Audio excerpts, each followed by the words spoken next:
Thank you, Chairman. Welcome, all. I appreciate you being here.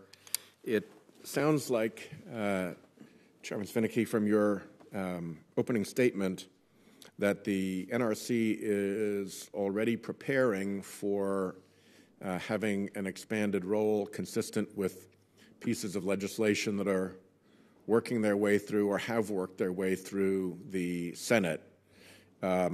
I specifically refer to my legislation with Senator Crapo, which has passed the Senate, which puts the Nuclear Regulatory Commission with the Department of Energy and our national labs into a new process for next-generation technology innovation with the private sector, and the bill that passed with overwhelming bipartisan support, thanks to the support of Chairman Barrasso and Senator Capito and Senator Fisher and Senator Rounds and a number of Democrats as well, that requires the NRC to begin putting together new pathways for new approval pathways for new nuclear technologies. When people in Rhode Island ask me about this, my simple-minded explanation is that it's like asking your Tesla to go through the carburetor test at the DMV.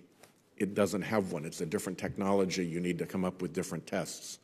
And so could you just fill me in a little bit on to what extent your existing budget, what you're proposing here and defending here, reflects additional effort in those two areas, supporting the private sector innovation and also trying to make sure that you have appropriate safety screening pathways in place for different technologies? Thank you, Senator. As you acknowledge, we agree that the current framework is, although it can be bent to and modified, and we could review an advanced reactor technology, it is not the most efficient approach for those technologies. A number of provisions would simply not be relevant, and that's not efficient.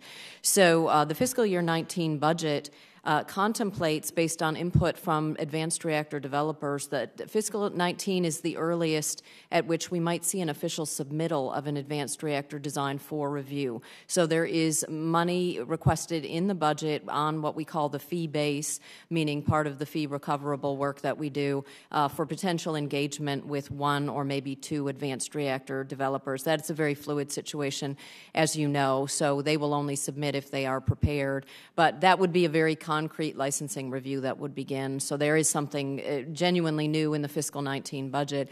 In fiscal year 18, we continue activities to engage broadly with advanced reactor designers in advance of them submitting anything for review.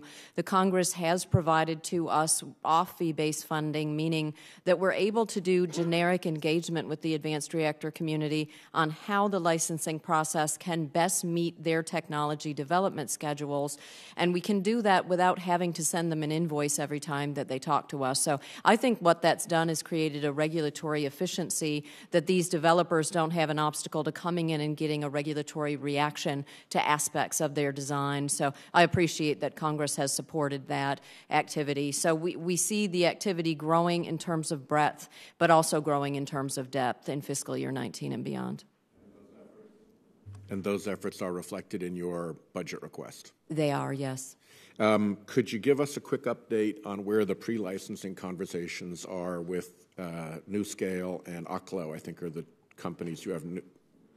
NuScale, without getting into the details of their yes. individual applications, how is that pre-regulatory, pre-conversation process going? Well, it continues to be very active, as you've described. NuScale, of course, has submitted their design, and we have docketed that for review as a small modular reactor design. In the truly novel and advanced reactor community, Oklo does continue to be a kind of a first mover. They appear to be moving out of the pack with some serious intent there to submit a design in the coming years. I would say there are maybe one or two others that are in serious and detailed pre-application engagement. And beyond that, the field is kind of a spectrum of where, some are candidly little beyond a PowerPoint presentation, but others are getting into some meat of the actual design. And on your side, are you satisfied with your ability to be effective in those pre-licensing conversations? We continue to solicit feedback about what's working most effective, and it sometimes surprises me what the advanced reactor community prefers. Right now, they want us to keep a very fluid process. They've said in terms of getting investment, that benefits them if our system can accommodate their technology development. Also, they appreciate that we're giving them dedicated project teams so that they don't have to reintroduce their technology to new NRC experts every time they come in. Thank you very much, Mr. Chairman. I failed to acknowledge that our colleague, Senator Booker, was the original co-sponsor of the nuclear innovation bill that just passed. I went down your side of the column on the other bill, but not my side of the column on that bill. So I apologize to Senator Booker for that oversight and yield back my time.